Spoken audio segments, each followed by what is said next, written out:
Cordial saludo, mi nombre es Tatiana Zamorano. Voy a hablarles un poco sobre el protocolo de resonancia de cerebro simple y contrastado. Las indicaciones para este estudio son cefalea, trastornos neurodegenerativos, tumores, metástasis, infecciones, abscesos, accidentes cerebrovasculares, convulsiones, patologías vasculares. Las contraindicaciones son en este protocolo y en cualquier otro que se haga en resonancia magnética, son pacientes con objetos metálicos o ferromagnéticos, pacientes con marcapasos que no sean compatibles con el resonador, clips de aneurisma, a no ser que sean de titanio, en pacientes también que de pronto los hayan intervenido quirúrgicamente y que tengan material de osteosíntesis, es preferible no hacerles la resonancia menor a un mes de haber sido operados. Mujeres en el primer trimestre del embarazo, pacientes claustrofóbicos y no administrar medio de contraste en pacientes que tengan tasa de filtración glomerular por debajo de 30. La preparación del paciente para este tipo de estudio es el consentimiento informado para ingresar al resonador, un consentimiento informado también para que autoricen la inyección del medio de contraste. Se deben retirar todos los objetos metálicos que traiga el paciente, como reloj, joyas, billeteras, celulares. Es preferible siempre que se coloquen una bata. Verificar, en caso de medio de contraste, verificar el examen de creatinina y hacer el cálculo para verificar que la tasa de filtración esté por encima de 30. En este caso se canaliza paciente con Gelco 22 o Gelco 20 y la dosis de medio de contraste va a ser de 1 milimol por kilogramo de peso, que eso equivale aproximadamente a 0,2 mililitros por kilogramo de peso. El posicionamiento, el paciente va a estar en decúbito supino y va a entrar primero la cabeza. Las referencias anatómicas de los localizadores, entonces, en el plano axial, la dirección va a ser caudocranial, es decir, de abajo para arriba porque por el llenado arterial, y va a estar paralelo a la línea bicomisural. Dicha línea debe ser tangente o debe, es decir, va a estar en contacto sobre la línea sobre los márgenes del cuerpo calloso inferiores, es decir, a los márgenes inferiores del cuerpo calloso del esplenio y de la rodilla de este. En el plano coronal, la dirección va a ser antero-posterior paralelo al tronco del encéfalo. La referencia es el corte medio sagital. Y en el plano sagital, la dirección va a ser pues, de derecha a izquierda, paralela a la línea mesencefálica y va a ser en un ángulo recto a los localizadores axiales y coronales. Bueno, aquí tenemos la programación de las secuencias simples. Tenemos entonces la secuencia T2 en un plano axial. El tipo de secuencia es un fast spin eco con un tiempo de eco de 80 a 120, un tiempo de repetición de 2800 a 4000.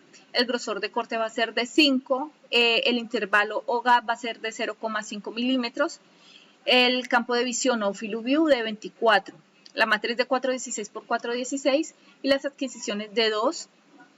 Una dirección de fase antero-posterior, la secuencia T1 en el plano axial, un fase spin eco menor a 25 en tiempo de eco y en tiempo de repetición de 450 a 650, el grosor de corte igualmente de 5 milímetros y el intervalo o gap de 0,5. El campo de visión va a ser de 24, la matriz de 416 por 416, las adquisiciones de 2 y la dirección de fase antero-posterior. En un T1 sagital, el tipo de secuencia es spin eco menor a 25 con 450 de tiempo de repetición a 650. El intervalo de corte es 5 milímetros, intervalo o gap de 0,5 milímetros, un campo de visión de 24, una matriz de 320 por 224, adquisiciones de 2 y la dirección de fase de superior a inferior. En un T2 coronal, esto es una secuencia fast recovery, fast spin eco, que es una secuencia rápida donde hay como un mejor detalle en T2. El tiempo de repetición, tiempo de eco va a ser de 80 a 120, tiempo de repetición de 2800 a 4000, un grosor de corte de 5 milímetros, un intervalo o gap de 0,5 milímetros, campo de visión de 28, la matriz de 416 por 384, adquisiciones de 1 y la dirección de fase derecha-izquierda. En el T2 flare, el plano axial, el tipo de secuencia va a ser un fast flare con un tiempo de eco de 150, tiempo de repetición de 8000, el grosor de corte de 5 milímetros, intervalo o gap de 0,5 milímetros y el campo de visión de 24, con una matriz de 352 por 224, adquisiciones de 2, en una dirección de fase antero-posterior y un tiempo de inversión de 2500 en esta secuencia. En la secuencia DWI, es decir, la difusión en el plano axial, va a ser una secuencia gradiente de imagen ecoplanar y el tiempo de eco está dada en minutos. El tiempo de repetición de 6000, grosor de corte de 5 milímetros, el intervalo GAT de 0,5 milímetros, el campo de visión de 24, con una matriz de 128 por 128, las adquisiciones de 2 y la dirección de fase antero-posterior. En la programación de secuencias con contraste, entonces tenemos el T1 gadolíneo en un plano axial con un tipo de secuencia spin eco menor a 25 en el tiempo de eco, el tiempo de repetición 450 a 650, un grosor de corte de 5, el intervalo gap de 0,5 milímetros, el campo de visión de 24, matriz de 416 por 416, adquisiciones 2 y la dirección de fase antero-posterior. El T1 gadolíneo en el plano coronal con una secuencia spin eco menor a 25. El mismo tiempo de repetición que la anterior secuencia, 450 a 650, el grosor de corte de 5 y con un intervalo GAT de 0,5 milímetros, campo de visión de 24 y una matriz de 416 por 416 con adquisiciones de 2 y la dirección de fase de derecha a izquierda. En el T1 gadolíneo sagital tenemos una secuencia spin eco menor a 25 en el tiempo de eco, el tiempo de repetición de 450 a 650, un grosor de corte de 5 y un intervalo gap de 0,5 milímetros con un campo de visión de 24 y una matriz igual a las anteriores, adquisiciones de 2 y dirección de fase superior e inferior. Aquí tenemos unas imágenes multiplanares en un corte axial, un corte coronal y un corte sagital. Vemos que son imágenes en T1 con gadolíneo, que no hay realce de la lesión quística y que además hay un componente quístico peritumoral. Aquí, una observación importante es que en los estudios por sospecha de infección o inflamación o de neoplasias requieren medio de contraste, como se mencionaba anteriormente. Y en este caso no se realiza el T1 sagital, porque pues estas secuencias deben ir en gadolíneo en los 3 planos. Tenemos ahora el protocolo de resonancia de oído simple. Las indicaciones para este tipo de protocolos: hipoacusia neurosensorial, acúfenos, mareos, trauma y vértigo. Las contraindicaciones, las mismas mencionadas anteriormente: pacientes con objetos metálicos o ferromagnéticos, pacientes con marcapasos que no sean compatibles, clips de aneurisma a no ser que sean compatibles con el equipo, pacientes que hayan sido intervenidos menor a un mes con material de osteosíntesis, mujeres que se encuentran en el primer trimestre del embarazo y pacientes muy claustrofóbicos. Recordemos que la claustrofobia pues tiene unos niveles. La preparación del paciente, entonces igualmente se debe firmar el consentimiento informado para el ingreso al resonador, donde el paciente nos confirme que no tiene ningún elemento metálico que no sea compatible con el equipo. Se debe retirar todos los objetos metálicos del paciente. Si tiene prótesis dental, importante retirarla para que no nos vaya a generar artificio. Se debe ofrecer protección para los oídos, al igual que en todos los estudios, y verificar también el peso del paciente en todos los estudios. En el posicionamiento, entonces, el paciente va a entrar de cabeza, la cabeza primero, y va a estar en decúbito supino. Las referencias anatómicas, entonces la planeación en los ejes axial y coronal se debe realizar con un filoview que cubra en su totalidad el oído, como vemos acá. En los planos axiales se debe planear desde el eje coronal y sagital, ¿sí? Aquí para obtener el plano axial, entonces localizamos en el sagital y en el coronal.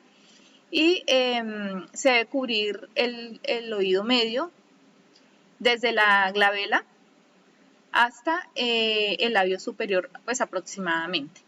En el plano coronal se debe planear entonces en el eje axial, aquí, y en el eje sagital para obtener el coronal. La dirección va a ser antero-posterior y va a estar perpendicular al paladar duro. Como vemos acá, al paladar duro. perpendicular, desde el seno esfenoidal hasta el borde posterior a la porción mastoidea del temporal. Listo, bueno, entonces aquí en esta parte, la programación del estudio, vamos a ver la secuencia T1 en un plano axial con un tipo de secuencia Spin-Echo, el tiempo de eco menor a 25, un tiempo de repetición de 4.50 a 6.50, el grosor de corte va a ser de 5 milímetros y 0,5 en el intervalo o gap.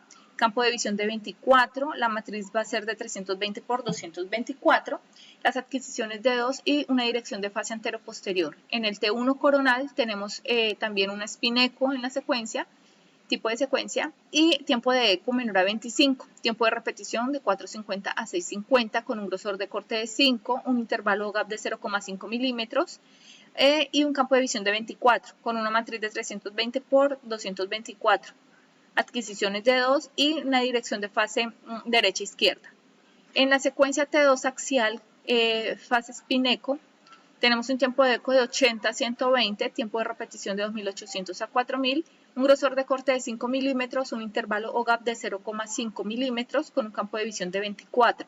La matriz de 416 por 416 y adquisiciones de 2 en una dirección de fase antero-posterior. En el T2 coronal, en un Fast Recovery Fast Echo, Spin-Echo, con un tiempo de eco de 80 a 120, un tiempo de repetición de 2800 a 4000, un grosor de corte de 5 milímetros y un intervalo gap de 0,5 milímetros, con un campo de visión de 28, una matriz de 416 por 384, a las adquisiciones de 1 y la dirección de fase derecha-izquierda. Y en el T2 eco gradiente, en el plano axial, las secuencias eco gradiente, el tiempo de eco de 70, el tiempo de repetición de 5000 con un grosor de corte de 1, mucho más pequeño. El intervalo gap de 0,1 milímetro, el campo de visión de 22, la matriz de 416 por 416 y las adquisiciones de 2 con una dirección de fase antero-posterior. Tenemos acá unas imágenes multiplanares, un plano coronal y un plano axial, ambas ponderadas en T2. Vamos ahora a ver el protocolo de angioresonancia TOF o Time of Flight, que es el tiempo de vuelo, en 2D, que sería para venografía o para ver específicamente pues, venas cerebrales, y en el 3D que hace referencia a la parte arterial. Entonces las indicaciones clínicas para la angio arterial o TOF 3D son los aneurismas, los ACV, los vasoespasmos, vasculitis, oclusión y estenosis de la arteria carótida interna, la arteria cerebral y la arteria basilar, malformaciones arteriovenosas, enfermedades ateroscleróticas. Y para la angiovenosa o TOF 2D, evaluación de trombosis, tumor del seno venoso cerebral, somnolencia y confusión acompañada de dolor de cabeza. En las contraindicaciones, como las mencionadas anteriormente, pacientes con objetos metálicos, marcapasos no compatibles, clip de aneurisma, que no sean compatibles con el resonador, osteosíntesis menor a un mes, mujeres en embarazo, en el primer trimestre del embarazo, pacientes claustrofóbicos y la creatinina muy elevada, que la tasa de filtración pues esté por debajo de 30. La preparación del paciente para este tipo de estudios, entonces el consentimiento informado antes de entrar al resonador, el consentimiento informado para la inyección de medio de contraste, se deben retirar todos los objetos metálicos, ofrecer protección auditiva, tener en cuenta el peso del paciente, verificar el examen de creatinina y que la tasa de filtración glomerular esté por encima de 30 para poder inyectar el medio de contraste. Y se debe canalizar al paciente con una Gelco 18 de preferencia, pues ya que la presión para este estudio, la presión de la inyección del contraste va a ser un poco más alta. La dosis del contraste es 0,2 mililitros por kilogramo de peso. Es decir, eso aproximadamente, dependiendo del peso, unos 8, 10, 15 mililitros de medio de contraste. El posicionamiento para este estudio, entonces primero la cabeza, el paciente va a estar en decúbito supino. Las referencias anatómicas de los localizadores, entonces el nivel de corte para el tiempo de vuelo TOF 3D o angio arterial en el plano axial, la dirección va a ser caudo craneal paralelo a la línea bicomisural. La línea debe ser tangente a los márgenes inferiores de la rodilla y del esplenio del cuerpo calloso, como pues observamos acá.